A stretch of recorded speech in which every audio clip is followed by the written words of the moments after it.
한번 따라 하실까요? 만나면 만날수록 좋은 사람입니까? 만나면 만날수록 좋은 사람입니까?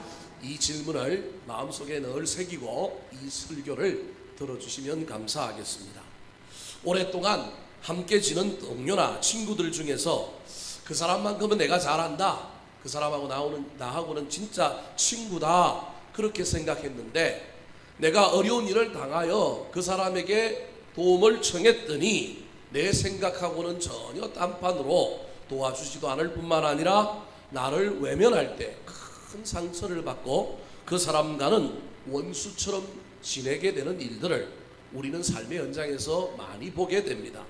그래서 생긴 말이 사람은 겪어봐야 한다는 것입니다. 드러난 것만 보고 지금 눈앞에 있는 것만 가지고 그 사람의 진면목을 다 알 수 있는 것이 아니기 때문에 시간 속에서 겪어봐야 합니다.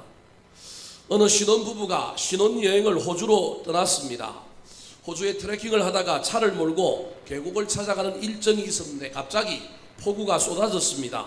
계곡물이 불어나면서 차의 반쯤까지 물이 차오르게 되자 차의 엔진이 꺼져버렸습니다.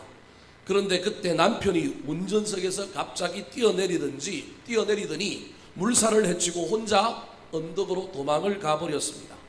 부인이 차에 갇혀 내리지도 못하고 안절부절하고 있는데 남편은 자신의 생명만을 생각하여 혼자 도망갔던 것입니다. 다행히 구조대원이 와서 이 아내를 건져 주었습니다. 하지만 이 두 사람은 그 길로 한국으로 돌아가 곧장 법원으로 직행하여 결국 이혼하고 말았다는 전설 따라 삼천리의 이야기가 있습니다. 이처럼 어떤 사람의 진면목은 세월이라고 하는 시간 속에서 그것이 드러나고 나타나기도 하지만 때로는 위기 속에서 문제 가운데서 어떤 사람의 진면목은 반드시 드러나게 되어 있습니다. 탕자가 아버지의 유산을 받아서 먼 도시로 갔을 때 허랑방탕하여 가진 돈을 가지고 돈을 물쓰듯이 쓰니 그의 주변에 많은 친구들이 몰려들었습니다. 그때 그는 자기 인생이 꽤 근사한 줄 알았습니다. 자기 옆에 있는 이 사람들이 끝까지 갈 줄 알았습니다. 하지만 흉년이 닥쳤고 그가 가지고 있던 돈이 다 바닥났을 때 친구들은 그를 떠났을 뿐만 아니라 그가 친구에게 찾아가서 도와달라고 손을 내밀었을 때 반기는 사람이 아무도 없었습니다. 그래서 그는 결국 돼지 농장에 가서 돼지를 치는 머슴살이를 하면서 돼지가 먹는 쥐염 열매로 배를 채우고자 했지만 그것조차 주는 사람이 없어서 배를 쫄쫄 골아야 했던 비극을 경험했습니다. 진짜 친구는 진정 어려울 때 나타나고 어려울 때 내 곁에 있는 사람입니다. 위기를 만날 때 우리 각자의 진짜 모습, 진면목이 드러나게 되어 있는 것입니다. 그래서 누가 친구인지를 어떻게 아는지 잠언 17장 17절에 분명히 밝히고 있습니다. 같이 한번 읽어볼까요? 시작. 친구는 사랑이 끊어지지 아니하고 형제는 위급한 때를 위하여 낳느니라. 친구라면 사랑은 끊어지지 않는다. 형제, 육신의 형제가 아니라 진짜 친구, 형제 같은 친구라면 위급한 때를 위하여 있다. 위급한 때에 내 옆에 있다. 그렇게 말하는 것입니다. 오늘 본문 말씀의 주인공은 믿음의 조상 아브라함에 대한 이야기입니다. 아브라함은 정말로 위기 가운데서도 빛이 나는 사람이었습니다. 위기 때에 나타난 그의 진면목은 우리 그리스도인들에게 충분히 모델이 될 정도로 진국과 같은 모습이었습니다. 아브라함이 고향 갈대아 우르를 떠날 때 아버지 데라와 아내 사레 그리고 조카 롯을 데리고 함께 떠났습니다. 아브라함은 그의 아버지 데라의 세 아들 중에 막내였습니다. 큰형이 하란이요 둘째 형이 나홀이었습니다. 그런데 큰형 하란은 아브라함보다 60세가 많았습니다. 아들 롯 하나를 남기고 그만 일찍 죽었습니다. 그래서 할아버지가 롯을 길러다가 나중에는 데라가 죽자 작은 아버지였던 아브라함이 조카 롯을 아들처럼 키웠습니다. 그러므로 롯은 아브라함에게 혹과 같은 존재였습니다. 하지만 고아가 된 조카이기에 아브라함은 처근한 마음을 가지고 따뜻하게 배려하면서 심지어 그를 아들처럼 여겼습니다. 그런데 그가 크고 장성하니 장가가고 자기 재산이 늘어나면서 아브라함의 종들과 롯의 종들 사이에 다툼이 일어나게 되었습니다. 그래서 어쩔 수 없이 이제 분가를 해야만 했습니다. 이때 아브라함은 분가할 때도 조카 롯을 위하여 양보하는 진면목을 보여주었습니다. 창세기 13장 8절 9절 말씀입니다. 시작. 아브라함이 롯에게 이르되 우리는 한 친족이라 나나 너나 내 목자나 내 목자나 서로 다투게 하지 말자. 내 앞에 온 땅이 있지 아니하냐. 나를 떠나가라. 내가 좌하면 나는 우하고 내가 우하면 나는 좌하리라. 아비의 사랑으로 아들을 대하는 태도로 룻에게 양보하며 롯에게 양보하며 선택권을 먼저 준 것입니다. 그러면 나이 어린 조카 롯이 자기 작은 아버지에게 그래도 속 마음은 좋은 땅 선택하고 싶은 마음이 있다 할지라도 예의와 격식을 갖춰서 그래도 아버님 먼저 선택하십시오. 작은 아버지가 먼저 선택하면 제가 아버지 선택하겠습니다. 이렇게 말을 해야 되는데 유명한 그 선전에 나오는 형님 먼저 아우 먼저는 아닐지라도 적어도 한 번이라도 거절은 해야 되는데 롯은 거절하지 아니하였습니다. 이때다 싶어서 얌통머리 없게도 가장 좋은 땅, 가장 괜찮은 땅을 선택하여 요단더를 선택하였고 마침내 어디로 들어가게 되었느냐 하면 소돔과 고모라 성으로 들어가게 되었습니다. 아브라함 마음에 인간인데 왜 섭섭함이 없겠습니까? 하지만 겉으로는 내색하지 아니하였고 이 롯에게 땅을 양보한 그는 하나님의 약속의 말씀을 붙들고 하나님께서 네가 양보했으니 앞으로 너에게 더 큰 땅을 주겠다, 더 넓은 땅을 주겠다, 네 눈에 보이는 땅은 다 네 거다 라고 하는 약속의 말씀을 붙들고 목축업자가 밑에서 거해야 되는데 어디로 올라가느냐 하면 높은 산지 헤브론이라고 하는 산지로 올라갑니다. 왜냐하면 보이는 땅을 주겠다라고 하는 하나님의 약속의 말씀을 믿었기 때문에 높은 산에 올라가서 사방을 둘러보면 내 눈에 보이는 땅이 다 내 것이 될 것이다 라고 하는 그 약속의 말씀을 믿고 헤브론이라고 하는 산지로 올라갔습니다. 사랑하는 성도 여러분, 저와 여러분이 만약에 아브라함이라고 한다면 이때 저와 여러분은 어떤 마음을 가졌겠습니까? 어떤 태도를 취했을 것입니까? 그런데 재미난 것은 이렇게 헤어졌던 롯에게서 훗날 세월이 조금 지난 후에 무슨 소식이 들려오느냐 하면 전쟁이 일어났고 그 전쟁의 소용돌이에 롯이 빠져들어서 그냥 포로가 되어 잡혀갔다라고 하는 소식이 들려온 것입니다. 피할 수도 있었고 계란에 바위 치기고 자기 목숨도 위태한 일이기 때문에 그냥 바라볼 수 있었지만 아브라함은 그러지 않고 그 위기 가운데로 뛰어들어서 그 위기 속에서 그의 또 다른 진면목을 보여주며 조카 롯을 구하며 희생하며 헌신하는 삶을 살았습니다. 얼마나 멋지고 근사한 삶인지 모릅니다. 이런 사람을 우리도 인생에서 만나고 이런 사람을 인생에서 가까이 하며 이런 사람을 우리도 인생 가운데서 사귀어야 하지 않겠습니까? 또한 저와 여러분도 아브라함과 같이 이타적인 사람, 남을 세우고 살리는 근사한 사람이 되어야 하지 않겠습니까? 오늘 본문 말씀에 나타난 아브라함의 진면목을 살펴볼 때 우리도 아브라함처럼 만나면 만날수록 좋은 사람, 더 근사하고 멋진 진면목을 가진 삶을 살게 되시기를 우리 구주 예수 그리스도의 이름으로 축원합니다. 자, 그렇다면 오늘 본문에 나타난 아브라함이 가졌던 진면목은 무엇일까요? 첫 번째 아브라함의 진면목입니다. 따라 하시겠습니다. 준비했다가 섬기는 사람. 준비했다가 섬기는 사람. 아브라함의 진면목은 잘 준비했을 뿐만 아니라 그 준비한 것을 가지고 헛되게 쓰거나 그 준비한 것을 자기를 위하여 쓴 것이 아니라 준비했다가 남을 위하여 섬기고 남을 구원하고 살리는 진면목을 가지고 있었다라는 말입니다. 창세기 14장에 보면 인류 역사에 성경에서 말하고 있는 최초의 전쟁 이야기가 등장합니다. 이때는 지금으로부터 약 3700년 전입니다. 역사학에서는 이 시대를 부족국가 시대라고 부릅니다. 가나안 북부 메소포타미아 지역에 4개의 부족국가가 연합하여 큰 세력을 이룬 후에 그 지역을 정복하고 복속하기 시작했습니다. 이 4개의 부족국가의 연합을 북부동맹이라 불렀는데 이 북부동맹의 죽은 가장 앞선 리더가 누구였느냐 하면 엘람 왕 그둘라오멜이라고 하는 왕이었습니다. 오늘 본문 앞에 있는 창세기 14장 1절 말씀입니다. 같이 읽어보겠습니다. 시작. 당시에 시날왕 아무라벨과 엘라사왕 와리옥과 엘람왕 그돌라오멜과 고임왕 디다리. 시날왕 그 다음에 엘라살 왕, 그리고 엘람 왕, 고임 왕, 4개의 왕이 작은 부족이었지만 한 연합체를 이루어 큰 세력을 유지하고 난 다음에 그 지역을 다 정벌하여 복속했던 겁니다. 근데 욕심은 끝이 없죠. 크기는 또 다른 크기를 불러일으켜야 하기 때문에 이 북쪽에 있던 세력이 남쪽으로 점점 내려옵니다. 그 시절에 남쪽에도 여러 부족 국가들이 존재했습니다. 특별히 사해 인근에 비옥한 토지와 요단강에서 흐르는 물로 인하여 농업이 발달되어 있었고 풍성한 수확을 이루는 5개의 나라가 있었습니다. 이 북부 동맹이 내려와서 사해 인근에 있는 이 5나라를 정복하였습니다. 그리고 그들에게 풍성한 것이 있으니 이 그둘라오메를 비롯한 북부 동맹에게 조공을 바치게 만들었습니다. 비록 침략을 당하였고 조공을 바쳐야 했지만 나는 산물이 풍부했으니 바치면서 살만했습니다. 그런데 문제가 생겼습니다. 이 남쪽에 흉년이 닥치기 시작한 것입니다. 그 흉년으로 인하여 자기들도 먹고 살기가 힘드니 조공을 바치기가 쉽지 않았습니다.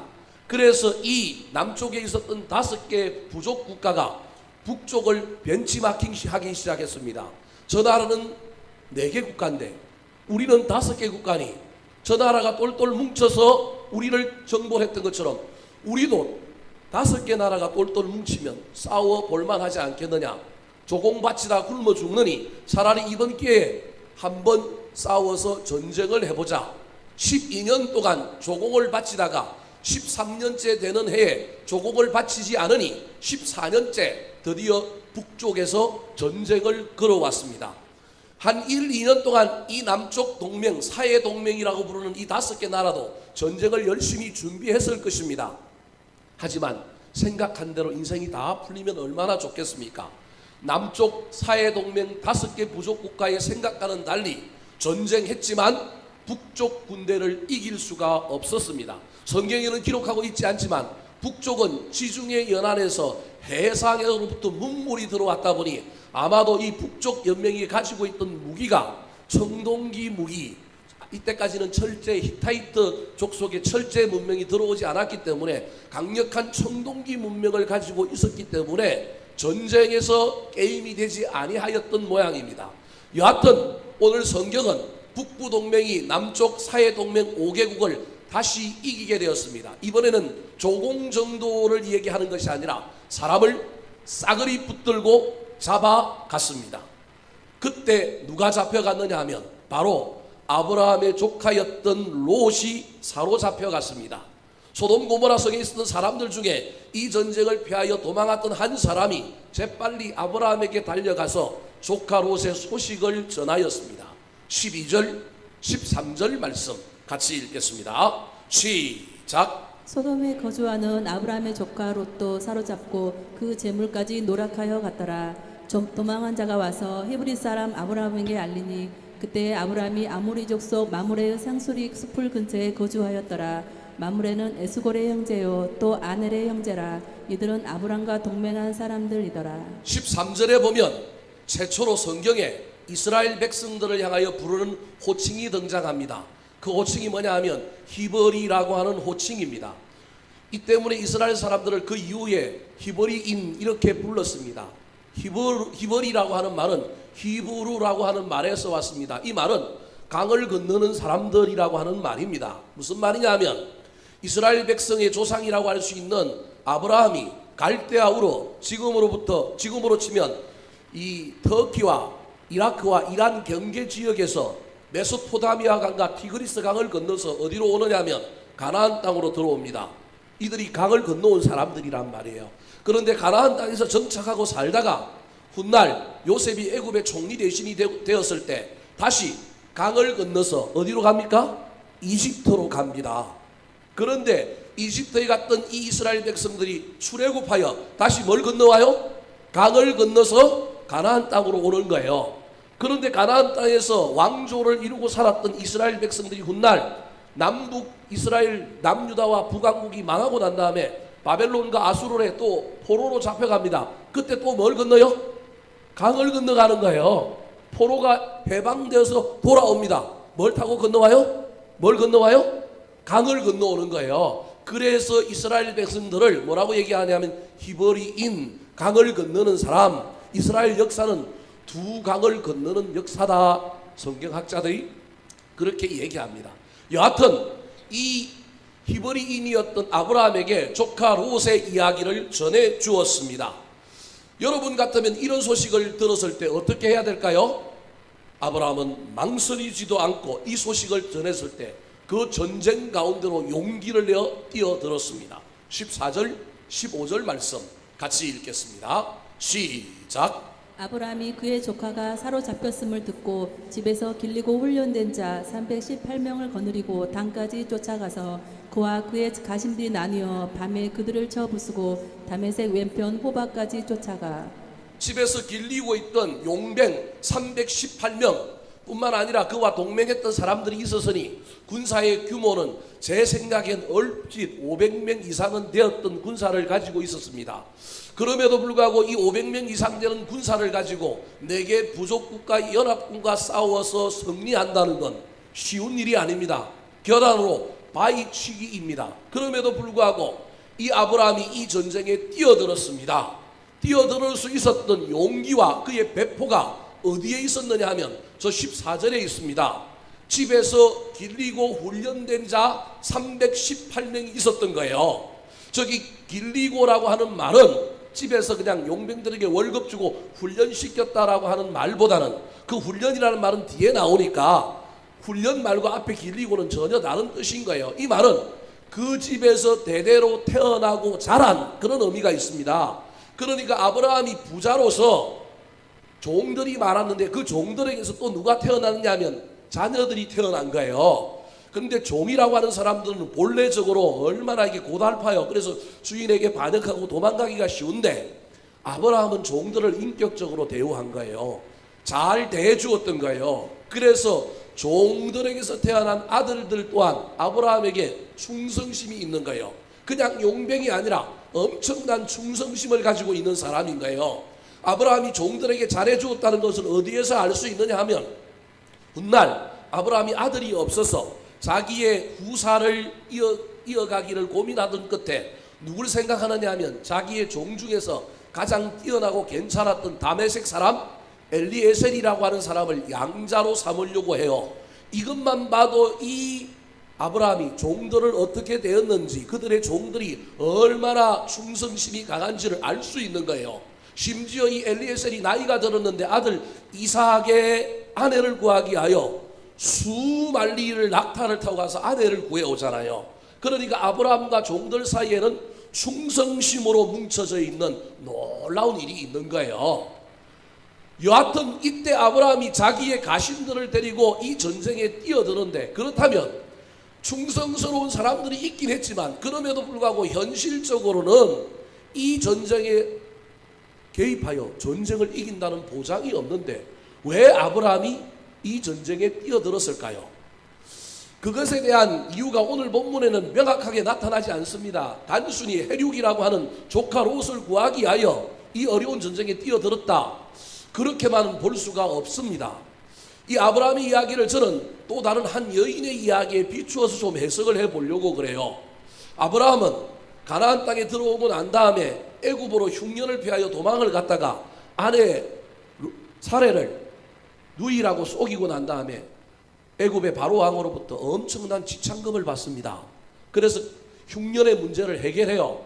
그런데 사레 때문에 이 이집트의 애굽에 엄청난 재앙이 일어나니까 나중에 알고 보니 사레가 남의 부인이었다는 걸 안 바로가 다시금 아브라함을 불러서 너 때문에 우리나라에 이런 엄청난 재앙이 닥쳤으니 너 빨리 우리나라를 떠나라 그러면서 또다시 뭘 주느냐 하면 지창금을 얹어서 줍니다.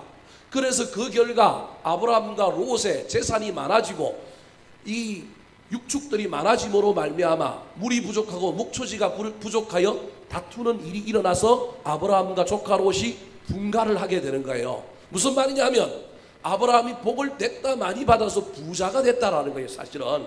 근데 아브라함이 부자가 되었을 때 그가 받은 복, 그가 받은 은혜, 그가 받은 은사를 딴 곳에 낭비하지 않고 다른 곳에 이기적으로 쓰지 않고 자기의 안위를 위하여 도모한 데 쓰지 않고 왜 하나님께서 나에게 이걸 주셨을까? 그리고 내가 이민족으로 타 문화권에 들어와서 살아가려고 하다 보면 내가 분명히 어려움을 당할 터인데 이때 내가 내 목숨을 보존할 길은 뭘까라고 생각한 끝에 그가 생각해낸 놀라운 일이 바로 용병들, 가신들을 기르는 일이었다라는 거예요.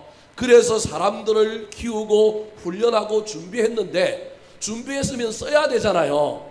근데 이 써야 되는 것이 자기를 위하여 써야 되는데 지금 어느 때 쓰고 있느냐 하면 물론 자기와 연장선에 있는 조카 롯이긴 하지만 그래도 한 다리 건너 있는 조카 롯을 구하는데 이걸 쓰는 거예요. 이것이 무엇이냐 하면 하나님께 연결되어 있는 사람의 영적인 민감성입니다. 에스더라고 하는 성경에 보면 에스더라고 하는 이스라엘 여인이 포로로 잡혀가서 페르시아 왕국의 왕비가 됩니다. 왕비가 되어 있는데 그 나라에 무슨 문제가 생겼느냐 하면 이스라엘 백성을 미워하는 총리가 있었습니다.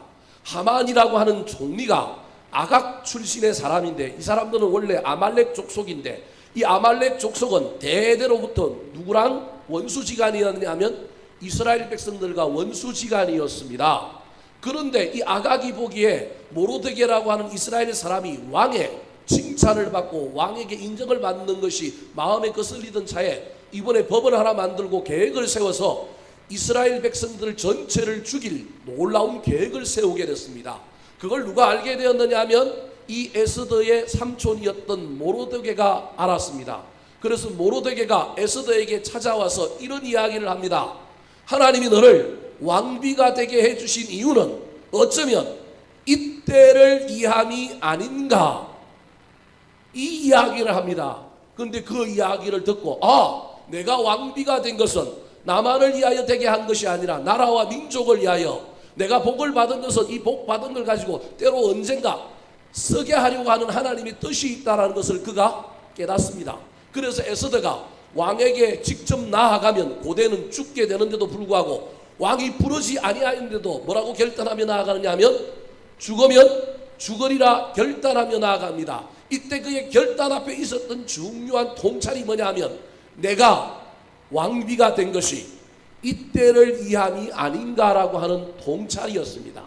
저는 오늘 성경에 오늘 본문에 아브라함에게 이 이야기를 적용해 보고 싶은 것입니다. 아브라함은 받은 복을 자기만을 위하여 쓰지 아니하였습니다. 받은 복을 허비하지 아니하였습니다. 잘 준비했습니다. 언젠가는 하나님이 쓰실 것이다. 언젠가는 이것을 통하여 좋은 일을 할 것이다. 그런데 조카 롯의 이야기를 듣는 순간 영적인 감수성이 발동하여 이때를 이함이다 라고 깨닫고 비록 계란으로 바위치기지만 이게 하나님의 때라고 한다면 숫자는 상관없다. 이게 하나님이 나를 향하여 원하시는 것이라고 한다면 내가 순종하면 놀라운 일이 일어날 것이다 결단하고 이 전쟁에 뛰어들었던 것입니다. 앞에 화면을 다시 한번 보여주시겠어요? 그래서 그가 썼던 전쟁의 전략이 뭐냐면 15절에 보니까 그와 그의 가신들을 나뉘어 밤에 그들을 뭐 했다고요? 쳐부셨다. 낮에 정면적으로는 이길 수 없으니 밤에 그들이 성리에 도취되어 술 먹고 그 밤에 자고 있을 때 양쪽에 떼를 나누어서 기습을 하는 거예요. 횃불을 양손에 들고 중간중간에 횃불을 세워놓고 군사가 많은 것처럼 막 위장을 하여 양쪽에서 뭐 우리로 치면 깽가리를 치고 피리를 불고 그렇게 달려드니 술 취해 있던 이 북부동맹의 연합군들이 깜짝 놀라서 일어나서 갑자기 막 자기들끼리 뭐 한 거예요? 칼춤을 추기 시작한 거예요. 그래서 죽고 남아있는 사람들을 이 318명과 그와 동맹한 사람들이 쳐서 죽여서 승리했다라는 거예요. 16절 말씀 같이 한번 읽어볼까요? 시작. 모든 빼앗겼던 재물과 자기의 조카 롯과 그의 재물과 또 부녀와 친척을 다 찾아왔더라. 여러분 이 전쟁의 위기 속에 아브라함에게 나타났던 놀라운 진면목은 양보하는 진면목은 롯과 분가할 때 이미 나타났을 뿐만 아니라 그의 진면목은 무엇인가를 위하여 준비하는 사람이었다는 거예요. 준비만 한 것이 아니라 영적인 민감성을 가지고 분별하는 진면목이 있어서 도전하고 용기를 내고 다른 사람을 섬기고 살리기 위하여 앞장서는 놀라운 헌신의 진면목이 있었다는 사실을 기억하시기 바랍니다. 사랑하는 성도 여러분, 저와 여러분에게도 이런 진면목이 나타났으면 좋겠습니다. 나만을 위하여 내가 받은 복을 허비하고 나의 안일함을 위하여만 쓰는 것이 아니라 주님께서 나에게 복을 주셨다면, 주님께서 나에게 직책을 주셨다면, 주님께서 나에게 은혜와 은사를 주셨다면 이때를 위함이 아닌가. 그 놀라운 깨달음 속에 내가 그것을 가지고 잘 준비하였다가 사람을 섬기고 사람을 살리고 사람을 세우는 일에 앞장서는 희생적이고 헌신적인 진면목을 가진 아름다운 신앙 인생들이 다 되시기를 우리 구주 예수 그리스도의 이름으로 축원합니다. 두 번째, 아브라함에게 있었던 진면목은 어떤 진면목일까요? 따라 하시겠습니다. 은혜를 아는 겸손한 사람. 은혜를 아는 겸손한 사람. 사랑하는 성도 여러분, 저와 여러분이 인생의 승리를 경험하고 인생의 놀라운 일을 경험하고 난 다음에 반드시 우리 앞에 두 명의 왕이 저와 여러분을 찾아온다는 사실을 기억하시기 바랍니다. 승리하고 자기 진영으로 돌아오는 아브라함에게 오늘 본문에 보면 두 명의 왕이 나타났습니다. 17절, 18절 말씀 같이 한번 읽어볼까요? 시작. 아브라함이 그돌라오멜과 그와 함께한 왕들을 쳐 부수고 돌아올 때에 소돔 왕이 사회의 골짜기 곧 왕의 골짜기로 나와 그를 영접하였고 살레망 멜기세덱이 떡과 포도주를 가지고 나왔으니 그는 지극히 높으신 하나님의 제사장이었더라. 두 명의 왕이 누굽니까? 소돔 왕과 살레망 멜기세덱입니다. 사랑하는 성도 여러분, 소돔 왕은 세상의 왕입니다. 살레망 멜기세덱은 하나님의 왕입니다. 저와 여러분의 인생에 상황과 환경을 떠나서 늘 우리 인생 앞에 이 두 명의 왕이 저와 여러분을 마중 나옵니다. 누구를 모시느냐에 따라서, 누구를 따르느냐에 따라서 우리 인생이 달라지게 되어 있습니다. 여러분, 이 놀라운 사건은 어디에도 있었느냐 하면 에덴 동산에서도 있었습니다. 마귀는 뱀의 모양으로 아담과 하와에게 찾아왔습니다. 예수님이 광야에서 시험을 받으실 때도 마귀는 찾아온 겁니다. 여러분, 하나님의 왕이 우리를 마중 나올 때도 있고 세상 왕이 나올 때도 있지만 그때 저와 여러분이 누구를 만나느냐가 참 중요합니다. 살레왕 멜기세덱이 누구를 먼저 만나줬느냐 하면 아브라함을 먼저 만나줬습니다. 우리 인간이 얼마나 연약한 인간이냐면 저와 여러분이 누구를 먼저 만나느냐, 누구의 이야기를 먼저 듣느냐에 따라서 저와 여러분의 태도와 저와 여러분의 선입견이 결정됩니다. 그래서 여러분 할 수만 있다면 좋은 사람을 먼저 만나십시오. 긍정적인 사람을 먼저 만나시기 바랍니다. 그러면 저와 여러분이 그 선입견에서 저와 여러분 좀 자유로울 수 있습니다. 그런데 부정적인 사람을 만나고 잘못된 이야기를 먼저 들으면 우리는 필연적으로 먼저 들은 이야기에 50% 이상 경도되게 되어 있습니다. 그것을 바르게 하고 그것을 균형을 잡는 데 시간이 많이 걸리게 되어 있습니다. 다행인 것은 아브라함이 누굴 먼저 만났느냐 하면 소돔 왕보다는 살레망 멜기세덱을 먼저 만났다고 하는 것이 얼마나 놀라운 은혜인지 모릅니다. 그렇다면 이 살레왕은 누구일까요? 살렘이라고 하는 말은 평광, 평화, 샬롬이라고 하는 말에서 온 말입니다. 멜기세덱이라고 하는 말은 말라크라고 왕이라고 하는 말과 세데크라고 하는 어라는 말이 합쳐진 겁니다. 어의 왕이라고 하는 뜻을 가지고 있습니다. 그런데 오늘 본문 18절에 보면 이 사람을 뭐라고 얘기하면 제사장이라고 얘기하는 거예요. 이 사람이 떡과 포도주를 가지고 아브라함을 만나서 지금 뭐 하고 있느냐 하면 성찬식을 하고 있는 거예요. 이 성찬식을 통하여 아브라함이 은혜를 받은 거예요.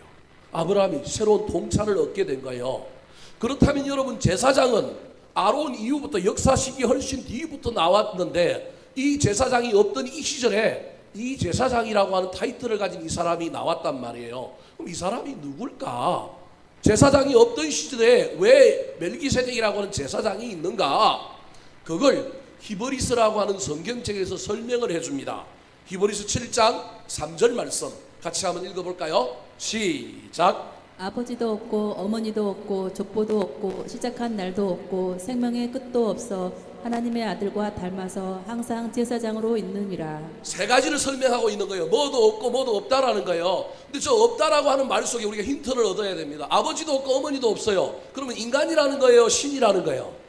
인간이 아니라는 얘기예요. 뭐 신이라고까지 인정할 수는 없어도 저 사람은 뭐가 아니다? 인간이 아니다라고 하는 의미를 저렇게 표현하고 있는 거예요. 뿐만 아니라 뭐도 없다고요? 족보가 없어요. 이것도 역시 인간이 아니라 인간만 족보가 있는 거예요. 그러면서 시작한 날도 없고 생명에 뭐도 없다고요? 끝도 없다라는 거예요. 그 말은 계시록이나 신약성경에 보면 예수님이 자기 자신을 소개할 때 뭐라고 얘기해요? 나는 처음과 나중이라 알파와 오메가라는 거예요. 저 말이 없고 해서 저렇게 기록되어 있지, 사실은 바꿔보면 저 말이 나는 알파와 오메가요, 처음과 나중이라는 말이에요. 그래서 두 번째로 노란색 글씨에 보면 뭐라고 얘기하냐면 하나님의 아들과 닮았다. 하나님의 아들과 닮았으니 누구 닮은 거예요? 예수님 닮은 거예요. 그래서 항상 뭐로 있다고요? 제사장으로 있다. 항상 우리 죄를 대신하는 분. 그래서 구약에 나타나신 예수님이 멜기세덱이라는 거예요. 사실은 그냥 단순하게 직접적으로 설명하면, 여러분, 저와 여러분이 인생에서 악한 마귀를 만날 것이냐 아니면 예수 그리스도를 만날 것이냐에 따라서 우리 인생이 달라진다라는 거예요.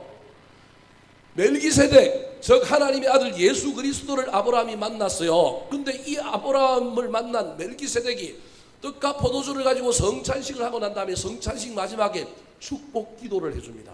이 기도가 아브라함의 뒤통수를 친 거예요.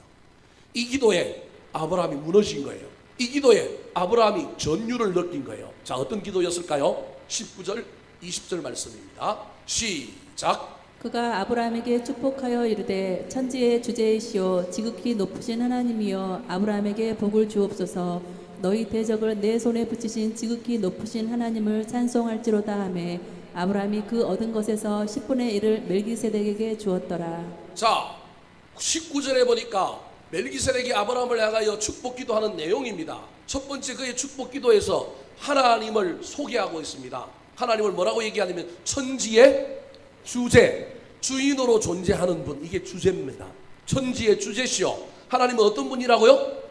지극히 높으신 분이다. 하나님이 최고라는 거예요. 그런데 그런 하나님께 멜기세덱이 아브라함을 위하여 기도할 때 뭐라고 얘기해요? 아브라함에게 뭘 달라고요? 복을 달라는 거예요. 이게 말이 돼요? 아브라함이 지금 뭘 받았어요? 복을 받았죠. 전쟁에서 어떻게 했어요? 승리했잖아요. 얼마나 많은 노획물을 가지고 있어요. 얼마나 많은 전쟁 포로들을 가지고 있어요. 됐다 부자가 된 거예요. 인간의 눈으로 보면 이보다 더 큰 복이 있을 수 없어. 그 시대의 그 중동 지방에서 지금 최고의 복을 받은 사람이 누구예요? 아브라함인 거예요. 북부 동맹과 사해 동맹이 가지고 있던 모든 자산이 누구께 된 거예요? 아브라함께 된 거예요 지금. 그러니까 아브라함이 지금 됐다 복을 받았는데 이게 뭔 얘기예요? 왜 멜기세덱이 하나님께 기도하면서 뭐라고 얘기하냐? 아브라함에게 복을 달라는 거예요.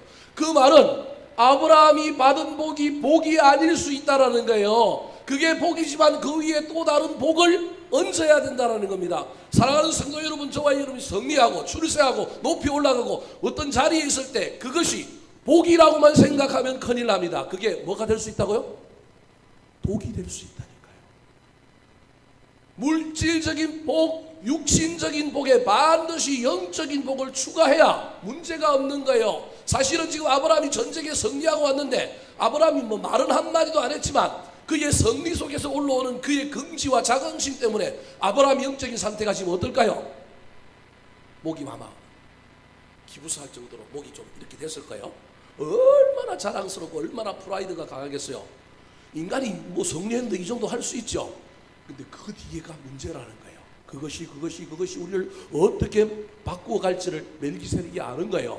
아브라함이 그것으로 인하여 독이 되어 아브라함을 타락시킬 것을 본 거예요.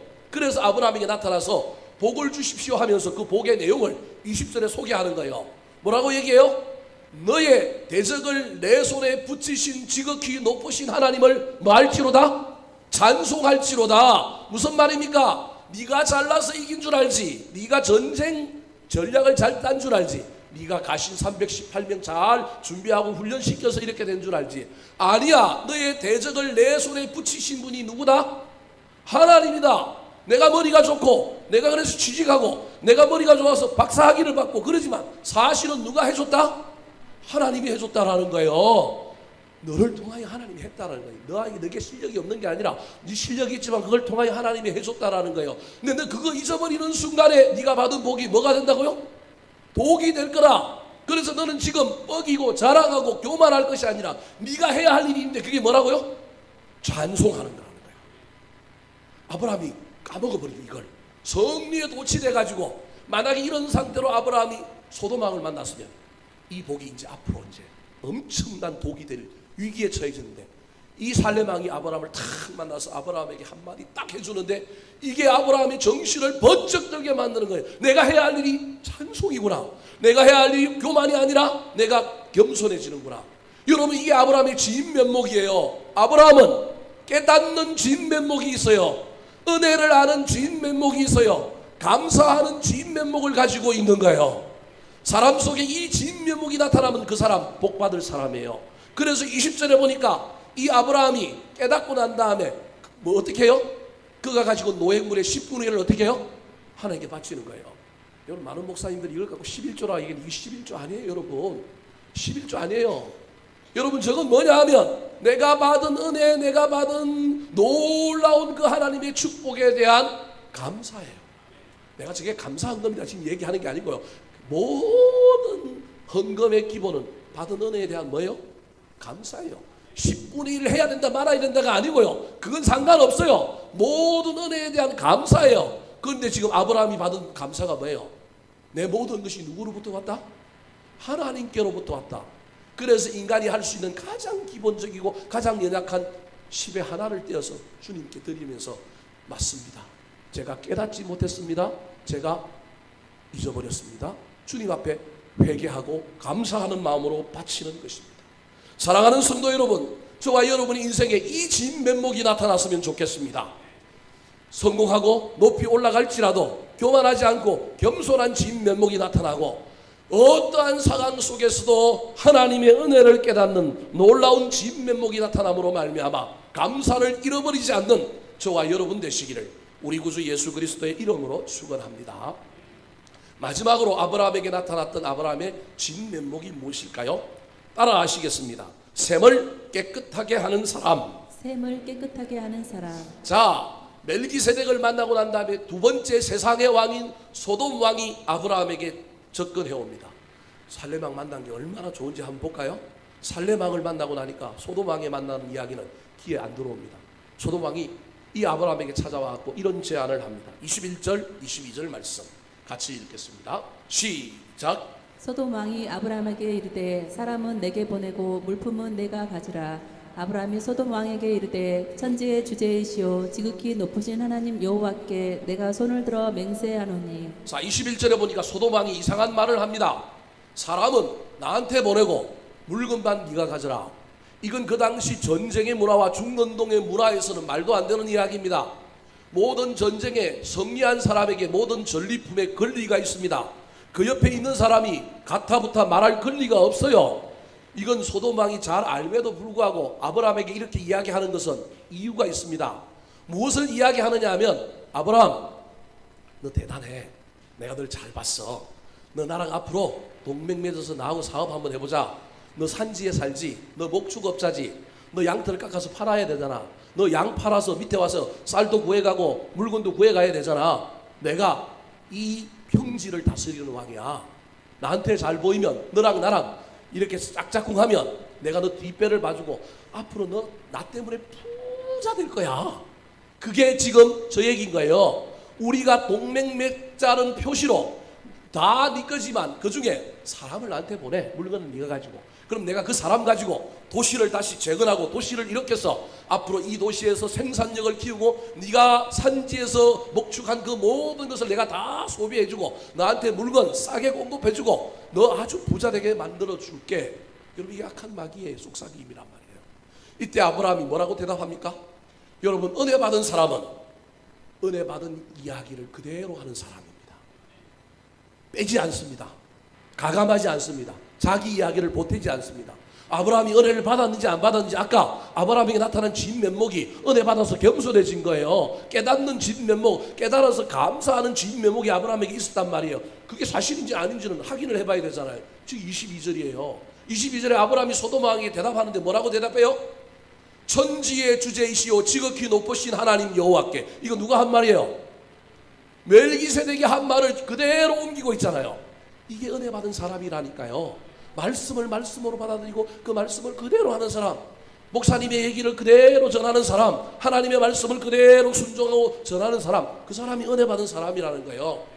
그 하나님을 내가 주인으로 모셨다. 그동안은 내가 주인이었는데, 전쟁에 이기고 난 다음에 내가 주인이었는데 이제 천지의 주제이시오 지극히 높으신 하나님이 주인이기 때문에 내가 손을 들어 그분께 맹세한다, 그분께 약속한다라는 거예요. 그러면서 소돔 왕에게 한 방 먹입니다. 자, 23절 24절 말씀 같이 읽겠습니다. 시작. 내 말이 내가 아브라함으로 치부하게 하였다 할까하여 내게 속한 것은 실 한 오락이라나 들매끈 한 가닥도 내가 가지지 아니하리라. 오직 젊은이들이 먹은 것과 나 동행한 아넬과 에스골과 마므레의 분깃을 제할지니 그들이 그 분깃을 가질 것이니라. 뭐라고 얘기하느냐 하면 23절 상반절에 보니까 내 말이 내가 아브라함으로 치부하게 하였다 할까요. 이건 아브라함이 지금 하는 얘기예요. 쉽게 얘기하면 이거예요. 아브라함이 지금 소돔 왕 보고 뭐라고 했냐면 니 때문에 내가 부자가 되었다. 니 때문에 내가 부자가 되었다라고 한 소리 나는 듣기 싫다. 이게 지금 아브라함의 일성이에요. 주님께 손을 들어 맹세하면서 나는 부자 될 거야. 근데 누구 때문에 부자 되기는 싫어? 너 때문에 부자 되기는 싫어. 악한 마귀의 유혹에 넘어가서 타협하고 그렇게 부자 되기는 싫어. 그런데 나는 누구 때문에 부자 될 거야? 난 하나님께 부자 될 거야. 나는 너 때문에 부자 되기 싫은 거니까 네게 속한 거 실오라기 하나라도 덜매끈 하나라도 나 안 가질 테니까 너 다 가져 이러는 거예요. 여러분 달라고 얘기하는 소돔 왕도 비정상적이고 대답하는 지금 아브라함도 비정상적이에요. 그 당시 문화와는 전혀 상관이 없어요. 안 돼 하면 되는 거예요. 말도 안 되는 소리 집어쳐 하면 끝나는 이야기인데 아브라함이 지금 의로움이 넘쳐가지고 뭐라고 얘기하고 있냐면 이거 원래 네 거였지. 그둘라오멜이 빼앗아갔지. 근데 내가 되찾았지. 그럼 이건 내 거지만 지금 네가 네 거라고 얘기하는 거지. 그것 때문에 내가 부자 되었다는 소리 듣기 싫으니까 야 이거 너 다 가져. 난 하나님이 갚아주실 거야. 나는 하나님이 합력하여 선을 이루어 주실 거야. 너 가져. 난 너 때문에 부자 안 돼. 하나님 반드시 나 부자 해줄 거야. 그러면서 이건 내 믿음이니까 다른 사람은 피해를 입히면 안 되니까 24절에 318명 나하고 같이 갔던 사람들 검요. 그건 내놔. 그리고 나와 동맹에서 따라갔던 사람들이 있어. 그 사람들의 전리품 너 손대지 마. 대신에 내 전리품은 너 가져. 이게 아브라함의 얘기입니다, 여러분. 여러분 이 이야기가 우리에게 주는 교훈이 무엇일까요? 제가 오늘 본문의 마지막으로 아브라함에게 나타난 진 면목이 셈을 깨끗하게 하는 사람이라고 얘기했어요. 전통적으로 셈을 깨끗하게 한다라고 하는 말은 정직하다라는 말입니다. 줄 것을 주고 받을 것은 받고 이게 셈이 깨끗한 거예요. 정직하다는 게 셈이 깨끗한 거예요. 사랑하는 성도 여러분 할 수만 있다면 우리가 셈이 깨끗해야 합니다. 여러분 예수 믿는 사람들은 상대방이 나한테 바가지를 세우고 아주 폭리를 취하지 않는 한 가능하면 깎지 마세요. 우리 깎는 데 너무 익숙해져가지고 예수 믿는 사람들 얼마나 쫀쫀한지 세상 사람들이 다 알아요. 예수 믿는 사람들 쫀쫀하다는 걸. 예수 믿고 왜 그렇게 쫀쫀해 이렇게 말하는 사람들이 얼마나 많은지 몰라요. 여러분 셈을 깨끗하게 하십시오. 줄 거 있으면 주고 받을 거 있으면 받으십시오. 할 수만 있다면 더 주십시오. 근데 오늘 본문에 아브라함의 셈은 그런 셈이 아니에요. 아브라함의 셈은 여러분 줄 것 주고 받을 것 받는 정직한 셈이 아니에요. 정직하면 나중에 뭐가 되느냐 하면 쫀쫀한 사람, 제태한 사람, 아주 품이 작은 사람이 돼요.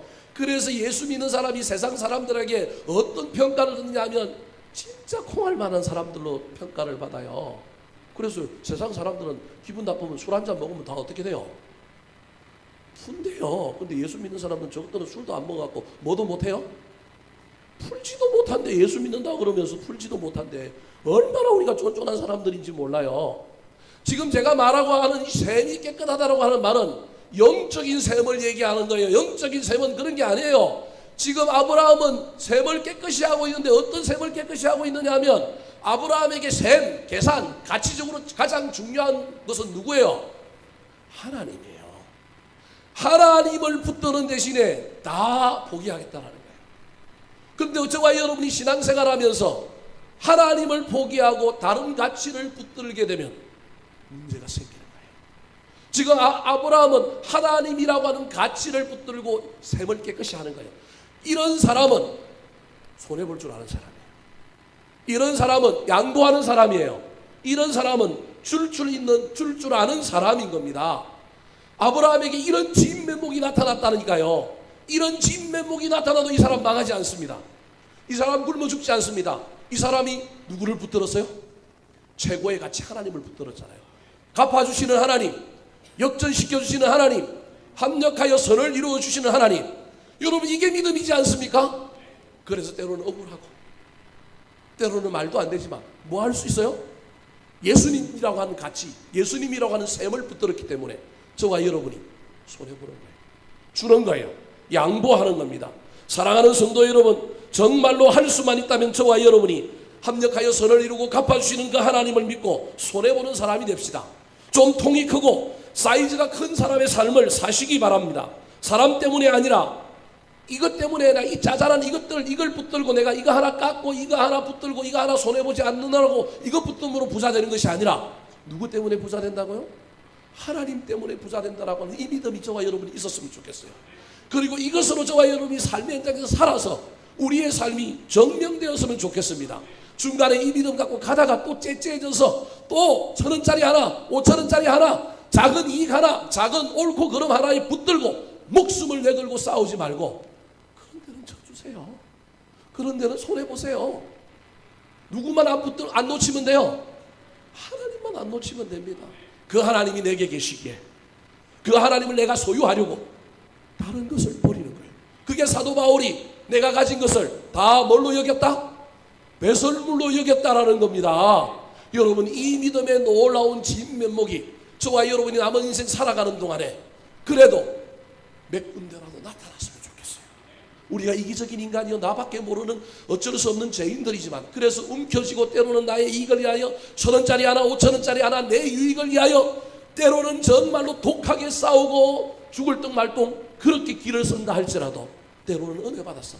아브라함처럼 살레망 멜기세덱을 만나고 예수 그리스도를 만나고 말미암아 그분을 우리의 최고의 가치 셈으로 소유하여 다른 것은 내어주고 다른 것은 좀 손해보는 째째하지 않는 인생이 아니라 통큰 신앙인들이 다 되시기를 예수님의 이름으로 축원합니다.